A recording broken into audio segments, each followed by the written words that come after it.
Hello friends, welcome to my YouTube channel. मैं बबीता सिंह और आज आपके लिए लेकर आई हूँ मेरी favourite book how to win friends and influence people के चैप्टर नंबर 10 का बुक रिव्यू, जिसका नाम है an appeal that everybody likes. जिसका मतलब है कि आप जब लोगों से बात करते हैं तो कोई भी इंसान है वो दो वजह से आपके काम को करता है, या आपकी बात को सुनता है, या आपके सजेशन को फॉलो करता है।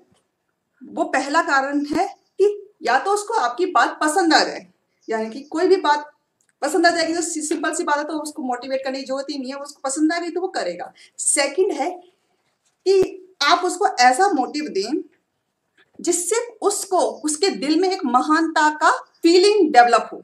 उसको ऐसा लगे कि हाँ, ये काम करने से मैं महान महसूस करूंगा, लोग मुझे महान समझेंगे, जुबान का पक्का समझेंगे, मेरी कुछ इमेज बनेगी, सोसाइटी मेरा सम्मान करेगी, रिस्पेक्ट करेगी और परवाह करेगी। ये जब वजह मिलती है लोगों को, इस वजह से लोग बहुत से काम करते हैं। बहुत से लोग सोसाइटी के लिए इतना कुछ करते हैं तो उनका मोटिव होता है कि खुद को महान महसूस करना और करवाना। ठीक है, तो इस चैप्टर का मेन मकसद या मेन पॉइंट ही ये है कि आप दूसरों से बात करते समय उनको दो वजह में से एक वजह जरूर दें। पहला, या तो बात ही इतनी अच्छी है कि सारे लोग नॉर्मली पसंद करेंगे, या फिर इस तरह बात करें कि सामने वालों को एक मोटिव मिले काम करने का, कि आप अपने जुबान के पक्के हैं, तो आपको इस वजह से आपने वादा किया था तो आपको ये काम करना चाहिए, या आप सोसाइटी में आपकी इमेज ऐसी बन जाएगी इसलिए काम करना चाहिए, या आप इस तरह के इंसान हैं, लोगों के माइंड में आपकी ये छवि है, इस छवि को आप इतना उभार सकते हैं, बढ़ा सकते हैं। ये सारे मोटिव अगर लोगों को मिलेंगे तो वह आपकी बातों को फॉलो करेगा, आपको पसंद भी करेगा और आपके सजेशन को स्वीकारेगा। तो इसी पॉइंट को क्लियर करने के लिए मिस्टर डेल कार्नेगी ने कई सारे इंसिडेंट बताते रहते हैं वो अपनी बुक में। तो पहला इंसिडेंट तो ये था कि एक मिस्टर जेस जेम्स के नाम, शायद आपने सुना होगा, ज्यादा इंग्लिश स्टोरियों के नाम अगर आप इंडिया में रह रहे हैं तो नहीं सुना होगा, पर मिस्टर जेस जेम थे। वो उनके बारे में सुना था, उनकी कंट्री में गए थे और उनकी कंट्री में जो उनका फार्म था वहां पर उनका बेटा और बहू रह रहे थे। तो उन्होंने उन बहू और बेटे ने उनको कहानी सुनाई, बताया अपने मतलब मिस्टर जेम्स जेम्स के बारे में कि वो किस तरह के इंसान थे। वो बैंक से पैसे लूटते थे, डकैती करते थे और उस पैसे को गरीबों में, किसानों को बांट देते थे ताकि वो उनका कर्जा चुका पाए। और ये सब वो सिर्फ इस वजह से करते थे कि लोगों के दिल में उनकी इज्जत बढ़े, वो उनको महान समझें। इवन वो चोरी करते थे, डकैती करते थे, जो कि गलत बात है, लेकिन जैसे रॉबिन हुड था, रॉबिन हुड को लोग पसंद करते हैं, लाइक करते हैं सिर्फ इस वजह से कि वो नोबलर कॉज के लिए काम करता था। भले ही उसका तरीका गलत था, चोरी करना गलत है, ये सब जानते हैं, लेकिन गलत होने के बावजूद भी लोग उनका सम्मान करते थे। रॉबिन हुड का भी सम्मान करते थे, ऐसे ही जेसन जेम्स का भी सम्मान करते थे। और यही चीज हमारी लाइफ में भी फॉलो होती है कि बहुत सारे लोग हैं ऐसे हमारी कंट्री में भी जो कई गलत तरीकों से काम करने के बाद भी दुनिया में बहुत सम्मान पाते हैं, सिर्फ इस वजह से कि लोगों को लगता है कि ये दुनिया के लिए, समाज के लिए अच्छा काम कर रहे हैं। तो एक पॉइंट तो यही है कि आप दुनिया के सम्मान के लिए कोई भी काम करेंगे तो लोग आपको पसंद करेंगे, लोग आपकी परवाह करेंगे, लोग आपसे इन्फ्लुएंस होंगे। ओके, एंड सेकंड जो स्टोरी बताई है उसमें एक न्यूज़पेपर में एक जमींदार थे, उनका एक फोटो और न्यूज़पेपर के जो एडिटर था वो पब्लिश करने वाला था। जमींदार था, उन्होंने न्यूज़पेपर एडिटर को पत्र लिखा, उन्होंने कोई धमकी नहीं दी, बड़े रिस्पेक्टफुल तरीके से पत्र लिखा और उसमें लिखा कि आप अपनी माँ से बहुत प्यार करते हैं, मैं भी बहुत अपनी माँ से प्यार करता हूँ, हम नहीं चाहते कि हम कभी भी कोई भी ऐसा काम करें जिससे हमारी माँ को दुख हो, ठेस पहुंचे। इस वजह से मैं आपसे रिक्वेस्ट करता हूं कि प्लीज आप वो फोटो अखबार में मत छापिए, क्योंकि ये मेरी माँ को पसंद नहीं है। और उन्होंने इस तरह से बात की तो उस न्यूज एडिटर था, जो न्यूज़पेपर का एडिटर था, उसने वो फोटो नहीं छापा, क्योंकि एक उसको कॉज मिला कि उसने एक माँ के सम्मान, माँ के बारे में बात की कि उसकी खुद की भी माँ है। ये एक हितकारी नहीं है किसी भी बेटे के लिए, एक माँ को ठेस पहुंचाना। तो एडिटर को की भी माँ होगी, तो इस वजह से ये जो चीजें हैं ये फीलिंग से कनेक्टेड होती हैं, ठीक है।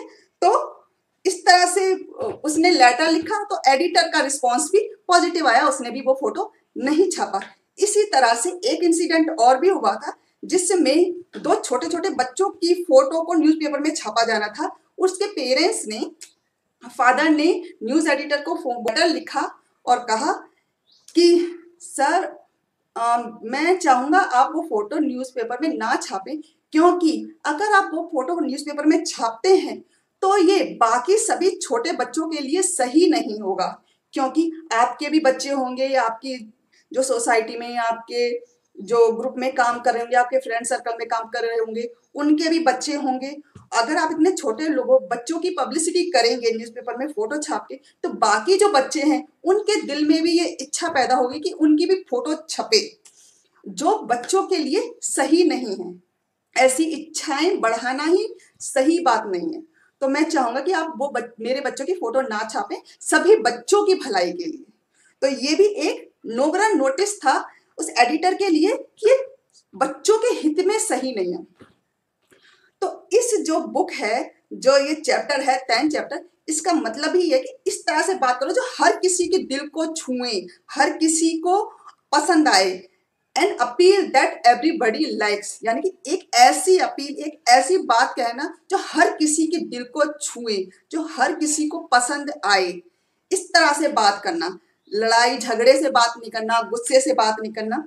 ऐसी ही एक स्टोरी और भी है जिसमें एक मकान मालिक था, उसने अपने एक किराएदार को किराए पे रखा हुआ था 1 साल के लिए, लेकिन जो उसका किराएदार था वो 8 महीने के बाद मकान खाली करना चाहता था। एक्चुअली जो नॉर्मल टाइम ड्यूरेशन होता है 1 साल का, उसमें से जो सर्दियों का सीजन होता है वो सबसे ज्यादा हॉट सीजन होता है, जिसमें किराएदार ज्यादा से ज्यादा किराए पे कमरा लेते हैं, और गर्मियों के पीरियड में ज्यादातर लोग छोड़ना पसंद करते हैं क्योंकि किराया उस समय ज्यादा नहीं मिलता। अब उन्होंने, जो किराएदार था वो सर्दियां तो पूरी निकाल चुका था और गर्मी के सीजन में वो छोड़ना चाहता था, और इस टाइम पर लैंडलॉर्ड को दोबारा से किराएदार मिलने वाला नहीं था। और लीज उसने जब साइन की थी किराएदार ने, तो पूरे 1 साल की साइन की थी। तब उस, अगर वो मकान मालिक चाहता तो सिंपल सा किराएदार को कह सकता था कि आप अपनी लीज है, जो किराए की डॉक्यूमेंट है, उसको दोबारा से पढ़िए, उसमें साफ साफ लिखा है कि अगर आप 1 साल से पहले अपना कमरा किराए से छोड़ते हैं तो आपको पूरे साल का किराया देना पड़ेगा, और हमें इससे कोई फर्क नहीं पड़ता कि आप 8 महीने रह रहे हो या 12 महीने, ऐसा कह सकता था। लेकिन मकान मालिक ने इस तरह से बात करने की जगह एक स्मार्ट वे को अपनाया। उसने क्या किया, उसने उस किराएदार के पास गया, उसने कहा कि देखिए मैं जानता हूँ आप यहाँ पे खुश नहीं हैं, आपकी स्टोरी को पता है, लेकिन मैं फिर भी जानता हूँ कि आप यहाँ रहना चाहते हैं। जहां तक आपके लीगल नोटिस का सवाल है, आपको सारी फॉर्मेलिटी पता ही है, लेकिन जहां तक मेरा ख्याल है, मेरा पर्सनल सोच है कि आप जुबान के पक्के इंसान हैं और आप जो नियम है, जो सही है, उसी को फॉलो करेंगे। और मैं चाहूंगा अभी के लिए आप अपने घर छोड़ने का डिसीजन कुछ दिनों के लिए, यानी कि अगले महीने की 1 तारीख तक पोस्टपोन कर दें, और तब तक अपने दिमाग में आप सोचें कि आपको छोड़ना चाहिए या नहीं छोड़ना चाहिए। मैं अगले 1 महीने की तारीख को जब आप मुझसे मिलते हैं, तब भी अगर आप कमरे को छोड़ना चाहेंगे तो मैं बिना किसी आर्ग्यूमेंट के आपको यहाँ से जाना दूंगा। एक्स्ट्रा जो 4 महीने का किराया है वो भी आपसे नहीं लूंगा, और आपका डिसीजन मैं फॉलो करूंगा। मैं आपको ये जुबान देता हूं अपनी तरफ से, क्योंकि या तो हम इंसान हैं या फिर बंदर, और ये हम पर डिपेंड करता है कि हम क्या बने, क्योंकि हमारे डिसीजन ही ये बात प्रूव करते हैं कि हम जानवर हैं या इंसान।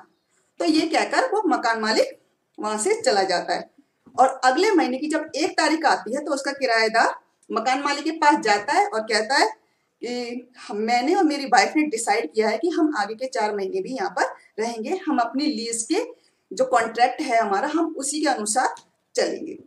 तो यहाँ पर भी एक सिंपल सी बात ही फॉलो होती है कि उसने, मकान मालिक ने एक मोटिव दिया कि आप जुबान के पक्के इंसान हैं, अपने असूलों पे खड़े रहते हैं, आप किसी से बेईमानी नहीं करते, इस तरह की मूर्ति, आप एक इंसान हैं, बंदर नहीं है, जानवर नहीं है, आप डिसीजन मेकर हैं, आप अपने डिसीजन पे कायम रहते हैं।